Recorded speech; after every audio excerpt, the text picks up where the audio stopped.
السلام عليكم، أسعد الله مساكم جميعا. نبدأ بالصلاة على النبي، اللهم صل وسلم على آله وصحبه أجمعين. فتنا قلع عام الجوع أو سنة الجوع أو المجاعة قبل 111 سنة، سنة 1327 هجري. في هالسنة ما نزل مطر، الحلال موت، الأوادم موتت من كثر الجوع، ما هم لاقين شيء يأكلون. كل وقت الشام في نعيم وخير لا يعلمه إلا الله، شيء مهول من النعمة والخيرات.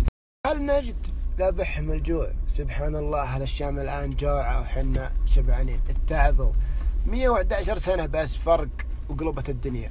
من تدعي الكرم وتذبح 10 و11 قعدان وضيوفك 2 و3 وتغسل لهم بعود، لا تجنون علينا، تكفون. اتعظوا من طاري الكرم. واحد يسولف يقول رحت انا وابوي للعراق عام 84، معذبنا، يقول مقلطنا على سفرة انا وابوي بس، وهو يقول السفرة ما تشوف اخرها، وحاطن خرفان وحاطن محاشي ومخلي شيء من اكلات العراق ما هم منزلها لهم تكريم لهم.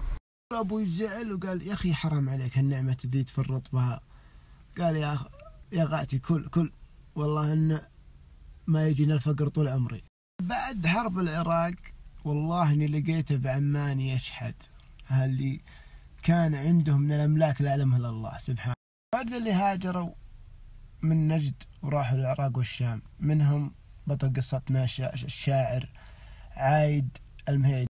الشاعر عايد المهيدي الفدعاني عنزي، يقولون يا مهاجر انه يوم راح العراق نزل على ابو خوذة بالعراق، شاف من هالنعمة والخيرات قدام عينه، شيء ناس تكرم بهبل، عندهم خير ونعمة وحلال.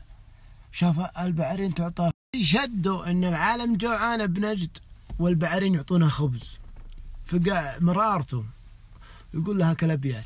قال الشمالي تراكم دون يلي عن الذل راضيني، يا ويل اهل نجد لو يدرون الخبز يعطى البعريني، اللي مجروش واللي مطحون والفذة تعطي المساكيني، هذا وسيف عنزة مسنون وفي كل ديرة سلاطيني. اليوم أنا غيرت نظام سردي للأبيات، وزي نظام الأولين اللي يحب أنها تكون كذا يقول أوكي.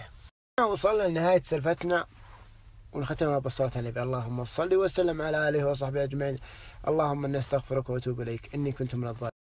إذا أصبت فمن الله، وإذا أخطأت فمن نفسي والشيطان.